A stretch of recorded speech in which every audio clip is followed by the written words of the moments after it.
سانحہ جو ہے وہ بہت بڑا ہے اور ان معصوم جانوں کا کوئی نعم البدل نہیں ہے.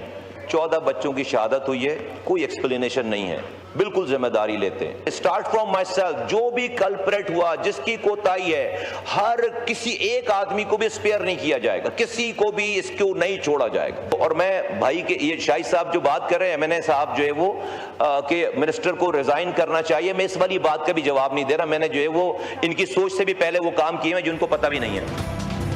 ملکی نظام سڑ گیا ہے, گل گیا ہے. روزانہ 1300 بچے مر رہے ہیں. دنیا میں سب سے زیادہ بچوں کی یومیہ اموات پاکستان میں ہو رہی ہیں. یہ شام ختم ہوگی تو 1300 بچے مر چکے ہوں گے. ان کی جانیں بچائی جا سکتی ہیں. آئیں مل بیٹھ کر ان کو بچائیں. وفاقی وزیر صحت سید مصطفیٰ کمال کا قومی اسمبلی اجلاس میں اظہار خیال. اپوزیشن کو مخاطب کرتے ہوئے بولے, ایک آدمی کو بھی نہیں چھوڑا جائے گا. آپ بتائیں, حکومت آپ کو سپورٹ کرے گی, وزارتوں کے لیے ہم اپنی قبروں کو خراب نہیں کریں گے. کوئی نہیں بچے گا, چاہے کتنا بڑا ترم خان ہو. مزید کہا, میں وزیر صحت ہوں, میں اپنے آپ کو ذمہ دار سمجھتا ہوں. میں نے خود کو پیش کیا, اپوزیشن کمیٹی بنائے, تحقیقات کرے. 40 روز کا ٹائم نہ رکھیں. وزیر اعظم سے لے کر کسی کی نیت نہیں کہ سانحہ پیمز میں ملوث کسی بھی شخص کو بچایا جائے. جو پیمز ہے اس کی ریویمپنگ اور اس حوالے سے کہ اس میں کیا کیا چیزیں مزید ہونے والی ہیں, اس پہ بھی رپورٹ پیش کریں. وہ بھی سر 7 ڈیز میں رپورٹ دیں گے, اور اس کو انہوں نے ایک ایڈمنسٹریٹو مینجمنٹ اوورسائٹ کمیٹی کے طور پہ نوٹیفائی کیا ہے. یہ ایک اندوناک واقعہ تھا, لیکن سر میں فیلنگز کو سمجھتے ہوئے سب لوگوں کی اور ان کی فیملیز کی, بلا شبہ وہ کوئی الفاظ نہیں ہے کہ ہم کس طرح سے ان کے ساتھ اظہار ہمدردی یا اظہار افسوس کریں. سانحہ پیمز کی ابتدائی تحقیقاتی رپورٹ آج آ جائے گی. اعظم نذیر تارڑ کی تصدیق. کہتے ہیں پیمز حادثے کی وجوہات پر وزیر اعظم نے فوری کارروائی شروع کی, 2 کمیٹیاں قائم کیں. شاہد خان کی سربراہی میں کمیٹی کی رپورٹ آج آ جائے گی. تفصیلی رپورٹ 7 روز میں پیش ہوگی. رپورٹ کے بعد ضروری احکامات جاری کیے جائیں گے. پرائم منسٹر صاحب نے یہ اعلان کیا ہے کہ تمام متاثرہ خاندانوں کو 50 لاکھ روپیہ دیا جائے. پیمز میں جو ایک خاندان ہے, ایک والدہ یہاں ابھی بھی زیر علاج ہیں, داخل ہیں, تو انہیں وہ چیک دینے کے لیے پرائم منسٹر صاحب کی طرف سے 50 لاکھ کا میں آج یہاں آیا ہوں. چیک جو ہیں یہ ان جتنی بھی مائیں ہیں ان کے نام پہ ہیں, ان کے اکاؤنٹ میں یہ رقم جائے گی. مجرمانہ غفلت سے 14 بچے جاں بحق ہوئے. وزیر اعظم نے تحقیقاتی کمیٹی تشکیل دی تھی, آج رپورٹ متوقع ہے.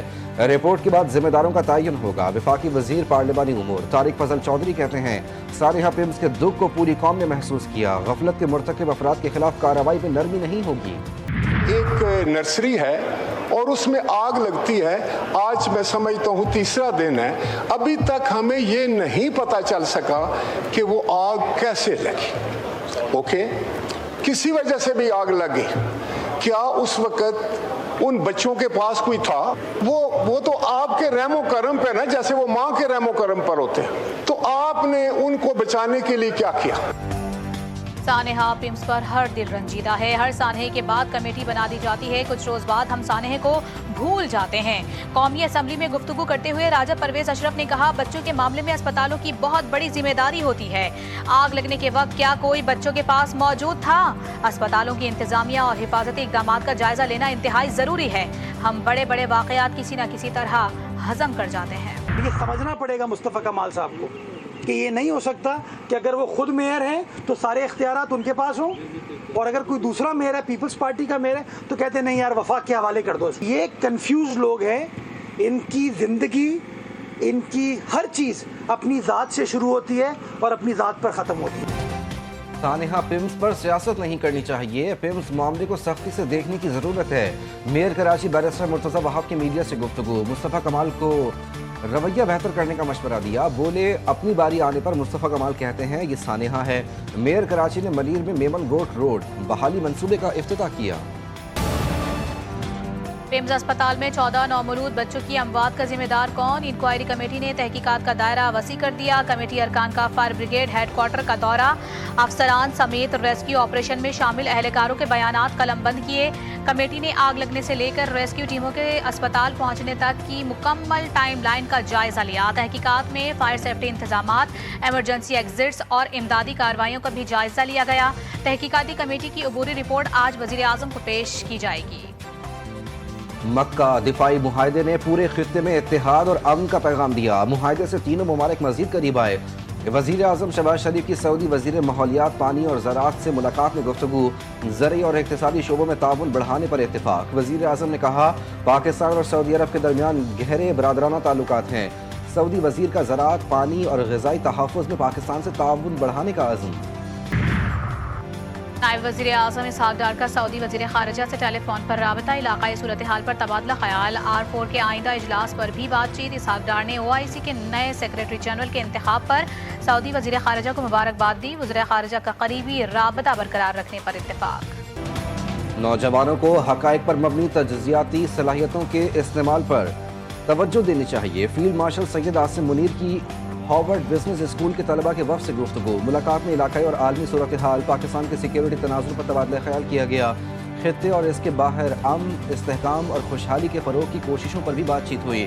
فیلڈ مارشل سید عاصم منیر نے نوجوانوں میں تعلیم، ہنر کی ترقی اور کاروباری صلاحیت کی اہمیت اجاگر کی. ISPR کا کہنا ہے کہ سوشل میڈیا اور پروپیگنڈے سے متاثر ہونے والی موجودہ دنیا میں حقائق پر مبنی تجزیہ اہم ہے. وزیر اعظم کی ٹیکس چوری، اسمگلنگ، غیر قانونی کاروبار کے خلاف کارروائی تیز کرنے کی ہدایت. FBR اصلاحات پر ہفتہ وار جائزہ اجلاس. خطاب میں وزیر اعظم شہباز شریف نے کہا ٹیکس اصلاحاتی اقدامات کے نفاذ کو مقررہ مدت میں مکمل کیا جائے. ٹیکس اصلاحات کا تھرڈ پارٹی آڈٹ بھی یقینی بنایا جائے. ڈیجیٹلائزیشن، پیداوار کی نگرانی، خودکار نظام FBR کے اہم ستون ہیں. امریکی صدر ٹرمپ کا ایران سے بات چیت نہ کرنے کا اعلان. دعویٰ کیا کہ آبنۂ ہرمز مکمل طور پر امریکی کنٹرول میں ہے. ایران کی ناکہ بندی مکمل طور پر جاری ہے. روزانہ لاکھوں بیرل تیل آبنۂ ہرمز سے گزر رہا ہے. یہ بھی دعویٰ کیا کہ امریکہ نے آبنۂ ہرمز کو بارودی سرنگوں سے صاف کر دیا. امریکی صدر کا نیپال سیلاب میں لاپتہ امریکی شہریوں سے متعلق اظہار تشویش. بولے نیپال کی حکومت سے رابطہ کیا، انہیں مدد کی پیشکش کی. نیپال میں آنے والا سیلاب بے رحم تھا. کیچڑ اور پانی کا ایسا سیلاب جو کبھی نہیں دیکھا. مضبوط عمارتیں تنکوں کی طرح بہہ کر تباہ ہو گئیں. ایران کے خلاف کسی بھی جارحیت کی صورت میں امریکی فوجی اور معاشی مفادات کو نشانہ بنایا جائے گا. ایران کے سپریم نیشنل سیکورٹی کونسل کے سیکریٹری محسن رضائی نے امریکہ کو خبردار کر دیا.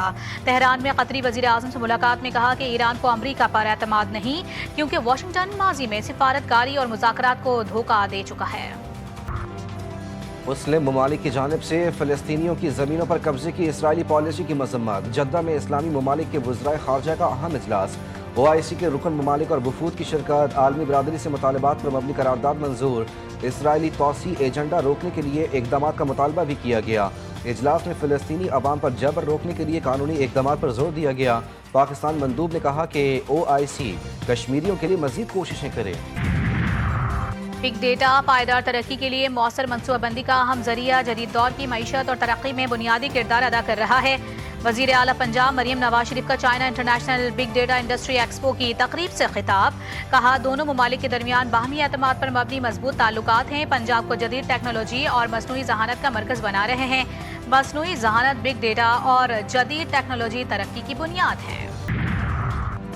جماعت اسلامی کے پیٹرولیم لیوی کے خلاف دھرنے جاری. 3 ستمبر کو ملک گیر ہڑتال کا اعلان. لاہور میں وزیر اعلیٰ ہاؤس کے باہر جاری دھرنے سے خطاب کرتے ہوئے حافظ نعیم الرحمان نے کہا کہ اب صرف 3 نہیں بلکہ ملک کے کئی شہروں میں بیک وقت دھرنے جاری ہیں. انہوں نے حکومت کو خبردار کیا کہ اگر عوام کو ریلیف نہ دیا گیا تو احتجاج کا دائرہ دھرنوں سے نکل کر بازاروں اور سڑکوں تک پھیلایا جائے گا. عوام کے ہمراہ اسلام آباد کی جانب لانگ مارچ بھی کیا جائے گا. ریاست امن و امان برقرار رکھنے کی اپنی ذمہ داری پوری کرے گی. قانون ہاتھ میں لینے والے عناصر سے قانون کے مطابق نپٹا جائے گا. وزیر داخلہ محسن نقوی کا federal constabulary training centre Charsadda کا دورہ. اینٹی رائٹ ونگ کی خصوصی تربیتی مشقوں کا معائنہ کیا. کہا پرامن احتجاج ہر شہری کا حق ہے. قانون کے دائرے میں رہتے ہوئے پرامن احتجاج پر کسی کو اعتراض نہیں. احتجاج کی آڑ میں تشدد، توڑ پھوڑ، سرکاری یا نجی املاک کو نقصان پہنچانے اور امن و امان کو خراب کرنے کی کسی کو اجازت نہیں دی جا سکتی. پیر رضا کیس میں جوڈیشل کمیشن نے تحقیقات کا آغاز کر دیا. جائے وقوع پر پہنچنے والے 2 پولیس اہلکار، نرسری کے 2 ملازمین اور MLO ڈاکٹر اسامہ شیخ کو نوٹس جاری. کمیشن نے پولیس، موبائل اور ایمبولینس ڈرائیور کو بھی طلب کر لیا. سندھ حکومت سے کل تک تمام دستاویزات طلب. جسٹس عمر سیال کی میر رضا کے والد سے اظہار تعزیت. کہا وہیمانہ طریقے سے آپ کا بچہ چھینا گیا، 10 سال سے قتل کے کیسز چلا رہا ہوں، اہل خانہ کی تکلیف کا احساس ہے، جوڈیشل کمیشن میں جو ہوگا سب کے سامنے ہوگا، کوشش ہوگی سوالات کے جوابات تلاش کیے جائیں، کیس کی سماعت 1 ستمبر تک ملتوی۔ کراچی میں اپنی نوعیت کا انوکھا واقعہ، آپریشن کے بعد بچہ لاپتہ ہو گیا، اسپتال کا عملہ بھی غائب، ورثہ کا احتجاج، ناظم آباد نمبر 3 میں قائم نجی اسپتال میں خاتون کو آپریشن کے لیے لے جایا گیا اور آپریشن بھی کر دیا گیا، مٹھائی بھی مانگ لی گئی لیکن بچہ نہیں دیا گیا، کہا گیا خاتون حاملہ ہی نہیں تھی، خاتون کے شوہر کی دہائی، انصاف دلانے کا مطالبہ۔ امریکی صدر نے کینیڈا سے تجارتی جنگ چھیڑ دی، جھیل آنٹاریو کو جھیل امریکہ کا نام دے دیا، اوول آفس میں صدارتی حکم نامے پر دستخط کر دیے، کہتے ہیں یہ تبدیلی فوری طور پر نافذ العمل ہوگی۔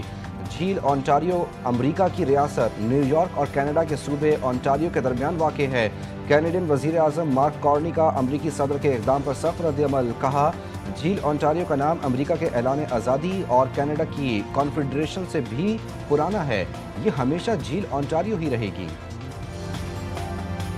اور پنجابی زبان کی چاشنی میں عشق حقیقی اور انسانیت کا درس دینے والے عظیم صوفی شاعر حضرت بابا بلے شاہ رحمۃ اللہ علیہ کے عرس کی تقریبات جاری، ملک بھر سے عقیدت مندوں کی جوک در جوک آمد، قرآن خوانی، محفل سماع اور دیگر روحانی تقریبات کا انعقاد۔